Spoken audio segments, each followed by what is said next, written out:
There is something that Alfred KETER revealed.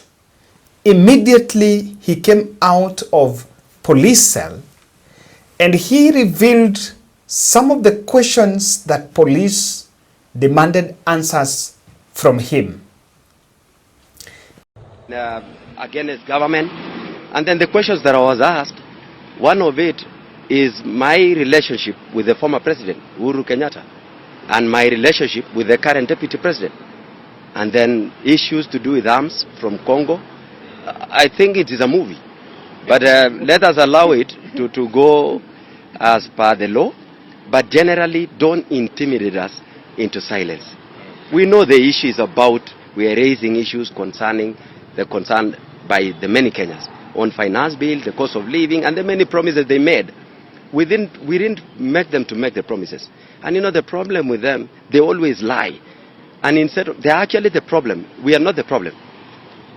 And I've seen Senator Sivuna spoke about this issue many times, saying that it's overwhelming for the opposition to handle the issues that they are raising, because every day, including yesterday, the president lied like 100 times. We don't know where to start. So generally we cannot be silent, because we are raising issues of concern. It spoke about many lies yesterday, including a child who was shot with over 8 bullets, and he was telling Kenyans that he's not aware whether he's still living or not. This question is critically important in the context of that arrest.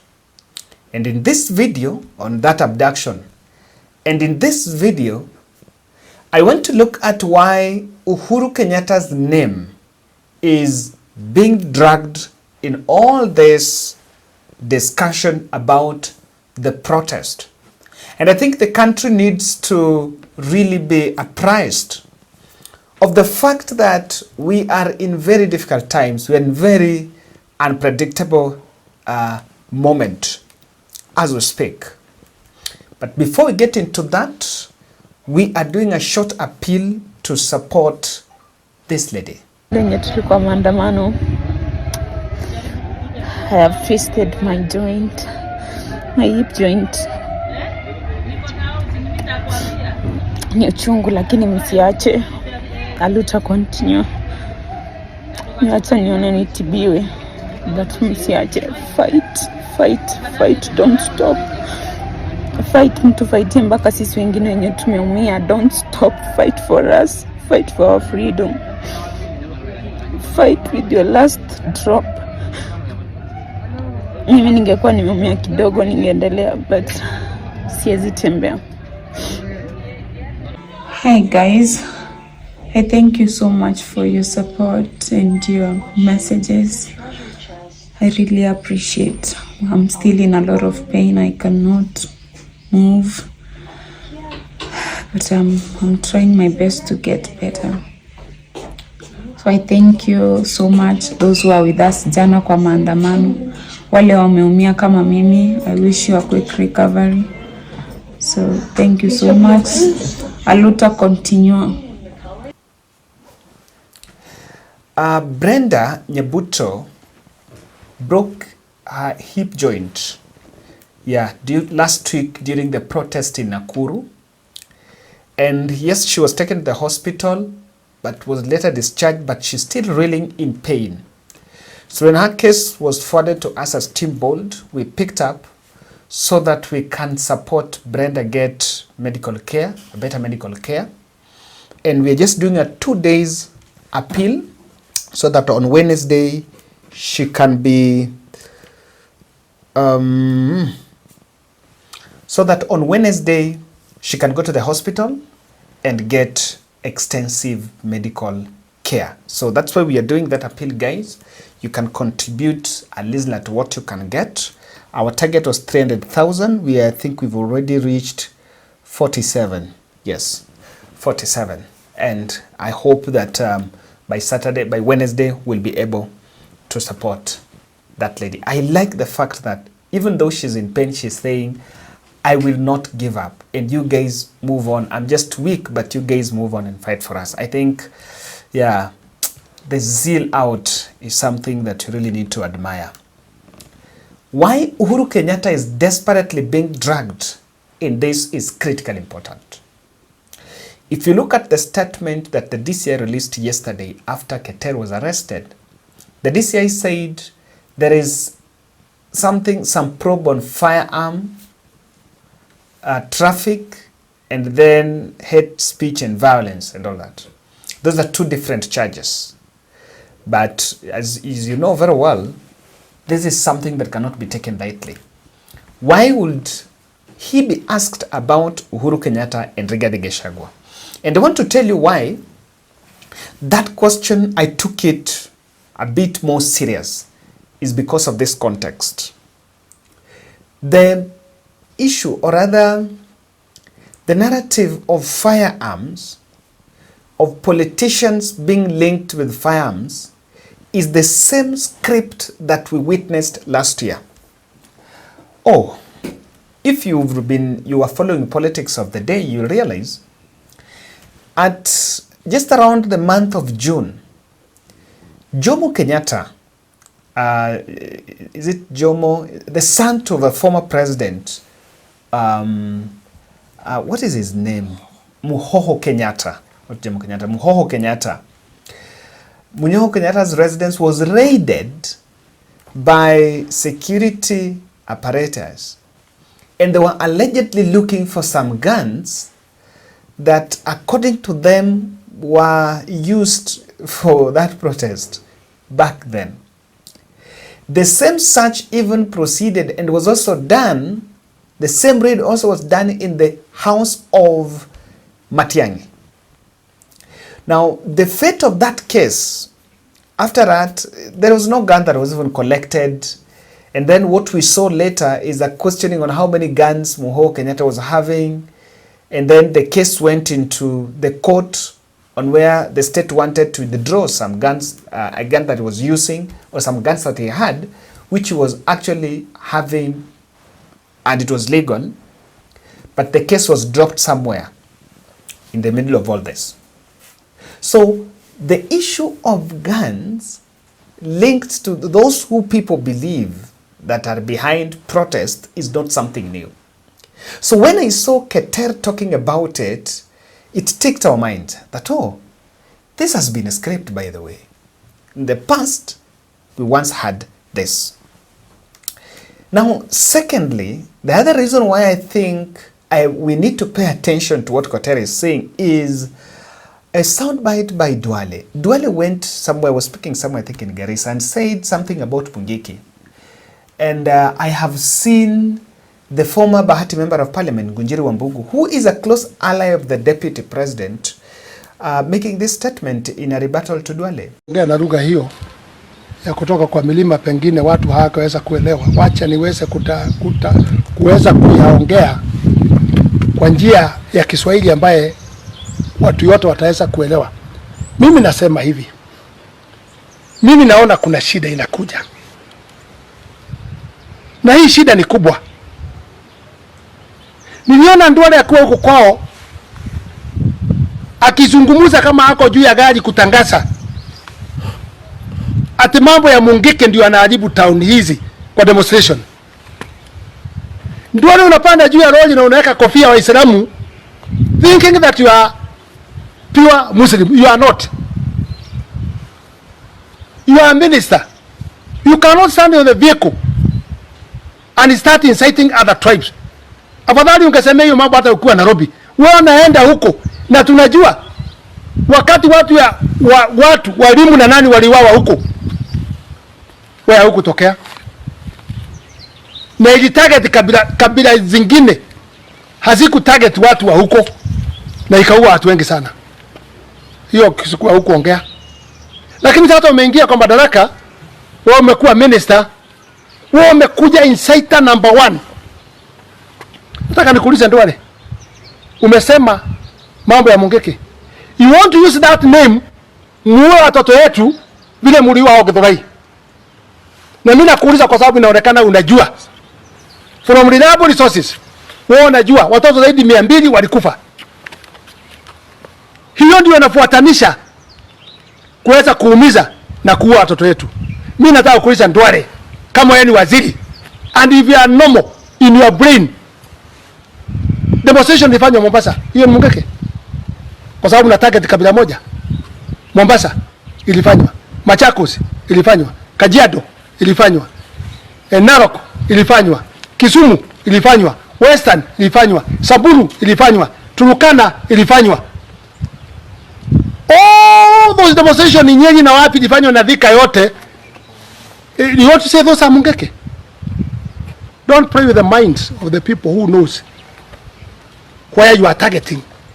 You are targeting one region kumaliza hawa with the powers ili umefikiria umepewa na koti. That's why you are targeting. Na nataka tujue muko na nani for that plan ya kumaliza watoto. Githurai, you killed one region. Na walikuwa naenda nyumbani. The demonstration was over. Kama jinsi hao mnasema Generation Z walikuwa wamemalizana mambo na wewe walikuwa naenda nyumbani. Na tena ningekuuliza wewe ndio, if you are wewe iko kwa security and you are using your common sense, ningekuuliza jinsi wale walianza hii mambo kwanza, they were not looters, they had no violence, hakukuwa na mawe, they were good and they had no problem. Na walikuwa very friendly with the police. Wakifanya mambo yao they were talking. Hawa tio hawa walienda bunge kubomoa bunge. You know who incited those people to go in the bunge? Mheshimiwa huyo Nairobi mnamjua huyo kijana. You know him. Yeye ndiye alipanga hiyo mambo yote. So this is something that is going on. And remember, there was the narrative of Mungiki was here. And they were saying, and if you listen to what Kimani Ngunjiri is saying there, they're trying to allude to what happened in Githurai. But then no one knows exactly what happened there. Because there are different accounts. Was there a massacre? No. Was there, the mass shooting? No. What exactly happened? No one seemed to have an idea. But I've been going through the comments section, and there are very conflicting reports from what the media is saying, what human rights is saying, and what the president was saying. But even if you look at comment section here, there are people that have been talking about missing persons. So it's not something that cannot be wished away. And Kimani Ngunjiri was actually talking about the issue of Mungiki. So I want you to look at this carefully, because even today, thanks to Faith Odhiambo, I will continue to give Faith, the LSK president, her flowers. There was a gentleman who's known as Gigi who was arrested, probably abducted, in the wee hours of the morning today. And then he was released later, and maybe you can get a count of what he went through here. This is Paul Mangi, who they abducted around 5:30 a.m. in the morning, and he was dumped. He found himself in the areas of Roysambu. We thank all our colleagues that managed to post him all over the media. He has a scar on the head, which the doctors have said it went deep, and they have tried to stitch it kidogo. We are still establishing what really happened. Gigi, he has been vocal in his area, especially Kuchunga Mpiwa area. So we are still establishing what really happened, and we'll be giving you an update. Thank you so much all for the posts that you made. We keep Gigi in our prayers. He can't talk. He would have wished to address you, but he can't talk right now. Thank you. So this issue of Mungiki narrative now getting in the way, and that is why when you hear someone is asking, what is your relationship with Uhuru, Gachagua, you need to think around it. Now, the other third context why I believe it is something that needs to be paid attention is, do you remember the Rigathi Gachagua press conference in Mombasa? The parallel press conference to the President Ruto, where he said, while blaming intelligence, the NIS, he said that there was a scheme for him and Uhuru to be linked to the protests that are currently going on. National Intelligence Service slept on the job. And the problem is simple. The Director General of the National Intelligence Service, Nuruddin Haji, was a junior officer in the National Intelligence Service before he was appointed as DPP. When he was appointed to the office of the Director General, because of inferiority complex, he chased away all the people who were senior to him when he was in the service, therefore crippling the capacity of that service and making it dysfunctional. 3 directors were chased away and reassigned to desk jobs in ministries across government. 13 assistant directors, men and women with proven track record of intelligence collection and analysis, went to other Kenyans. I want to ask our law enforcement agencies to dignify the President and I before the people of Kenya, and not backtrack on the promises we made to the people of Kenya, that we shall never again use the criminal justice system to manage politics.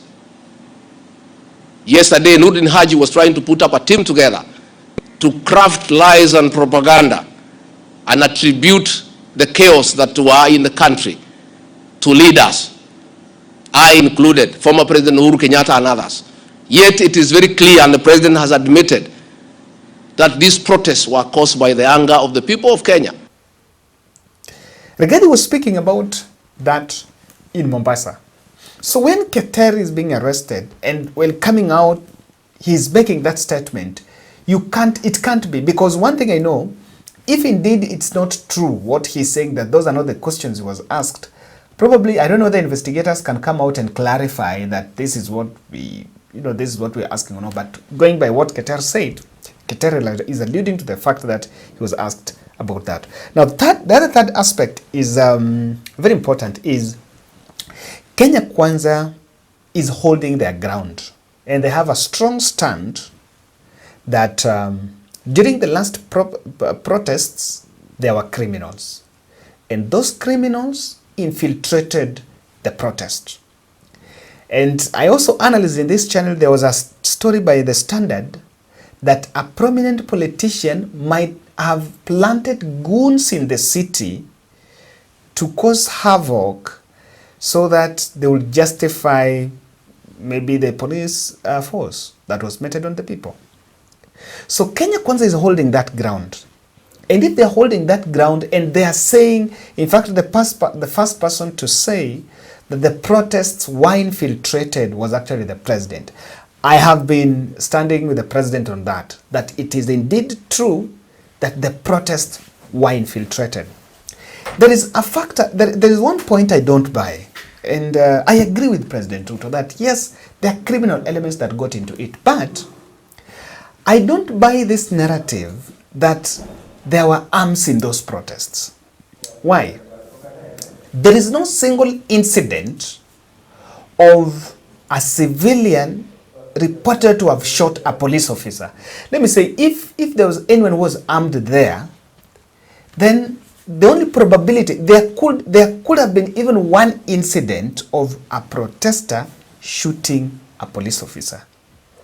This case, the president yesterday was talking about a situation where a police officer, protesters overpowered police, they snatched the gun and then started shooting civilians. Wait, if a protester snatches a gun from a police, what will be his business on shooting a fellow protester who doesn't? Because the only thing, if I deny the gun, then probably is to shoot, to steal, or do something. What will be the essence? Or would a protester snatch a gun from police, then shoot fellow protesters? That thing is not adding. And I think, much as we want to create this, but the president should, the team should come more clearer on this. They should have a more clear position, because it's not easy and it's not normal that a protester was having a gun. These firearms that we're looking for, where were they used? Or where are they to be used? The fellows that were in parliament were eating. The guys were even having phones, just taking selfies and videos there. I don't know. You know, if there would be one incident of someone using a firearm, we would have discussed this. But I think this should be critical. But the reason why it can't be taken lightly, even as they say that, because there have been series of abductions. there have been series of abductions, high-profile abductions, and no one is being processed in court. Abducted after a few days. Now them they are saying arrest. You are arrested, not presented to court, put in some communicado, come out, released. It has just been that circle, but no one has actually been killed. So, it is not just a mere political narrative that Uhuru Kenyatta name is being dragged in it. I want to believe there is a clear motive behind that move. Kindly support Brenda. Before we look at that, support Brenda so that she can be able to get medication on Wednesday. Now, why is Uhuru's name being dragged? Number one thing I can see here, there is a narrative of Uhuru overthrowing Ruto. Do you remember there's this statement, this narrative here that there are people that wanted to overthrow the government. I don't know. Are there people that want? Let me say, because it's not yet over, let me say there are people that want. So that narrative has been, it's been a bit strong. The public, it's been a big issue in the public that there are people who wants to overthrow the government. And what I'm seeing here is trying to link and say, I've been asking, so if the government is to be overthrown, probably let's try to advance the theory that Rigathi wants to dethrone Ruto. If Ruto is to leave power, he has to live with Rigathi. Anyway, how does Rigathi benefit from Ruto even leaving? Because if kama kila mtu anatoka, then everyone has to leave. Now, number two, I am smelling a high-profile raid, just like the 2023 script. I may be wrong on this. The angle it has taken, people now being linked to firearms here and there. I know someone wants to, persuade the public that the protesters are armed and now we need to deploy police and this and that. But there could be a high-profile raid in the offing to be residents of a senior politician, someone looking for those guns. And these are scripts. We saw them. I think in the security sector is where there is no creativity. We saw even during 2018 when Wanjigi's house was also raided. It was allegedly looking for the same guns. I don't know that they ever came out with guns or whether the guns were really realized that they were legal. Now, the other aspect is the Rigathi isolation justification. Someone is out to justify. Remember, before even this Gen Z protest, Ruto and Rigathi were not reading the same script. So someone should not make the public to believe that this is the problem. No. Before even these protests, Ruto and Rigathi were not together.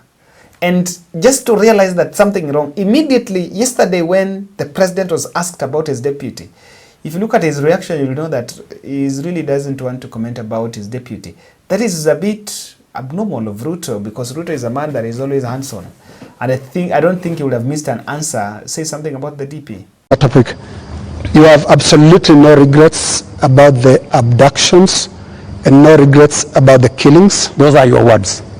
Those are not mine. They're also your deputy's words. Don't put words in my mouth. They're also your deputy's words, and it's part of your government, because it's so scary, Mr. President, sitting there and telling the whole country that from this moment on, we should not believe what your deputy tells us about the state of the nation until you speak. Yet we all thought that you're part of the same government. Don't inject my deputy into this conversation. I think it is not fair, since he's not here, to tell you in what context he said whatever he said. I think it is not proper to discuss the deputy president here, and he's my deputy. Please let me deal. But have you asked him that you had a press conference with the issues as they are now? I think being personal and going that direction does not help. I wish this was personal, Mr. President, but it's a really serious national issue that right after you spoke, your deputy told the whole world that he was informing us that extrajudicial killings and abductions had returned to this government that he is part of. How surely can that be personal, Mr. President? I am sure that if you interview the deputy president, he will answer that appropriately. You haven't asked him? You can take it from me that extrajudicial killing will not be part of an administration that I run. I can say that without fear of any contradiction. Yes, in the interest of moving this conversation forward, Your Excellency, I want us to look into the last 2 extraordinary weeks that this country has had. Protests that you called tribal. I think, lastly, there is a plan to set anti-Uhuru venom because of the Rigathi truce. Rigathi and Uhuru could be in some soft handshake, behind the scene handshake. And so those who wants to make a political clout in Mount Kenya doesn't have a stake. But if they can find something to antagonize Uhuru Kenyatta and decampaign Uhuru Kenyatta in Mount Kenya, because they know very well that if there is someone that can thrust Rigathi to glory is Uhuru Kenyatta. So let's look at this, and I'm more interested on the complication, on what is the implications of this in Mount Kenya politics. Now, lastly, as I finish, can you guys explain to me, where is Kindiki and who else? Where is Kindiki and who else? This is the person. And IG Comey. Since Kindiki made that press briefing in a day before the Thursday protest, Kindiki has not been seen. I've even seen President holding security meetings with the church leaders, and I've not seen Kindiki. Since then, Kindiki has not been the picture. And compare how the protests are being handled, and not handled in terms of the reactions and the press briefings and the threats. You know, last year, Kindiki, Comey, they were strong. They were so vocal about this. But where are they? Where are they? I want to read your feedback there, because it will bear some. I'm going to read your reaction in my next video, because I'm going to do something around that. Ladies and gentlemen, thank you, and let's meet in the next.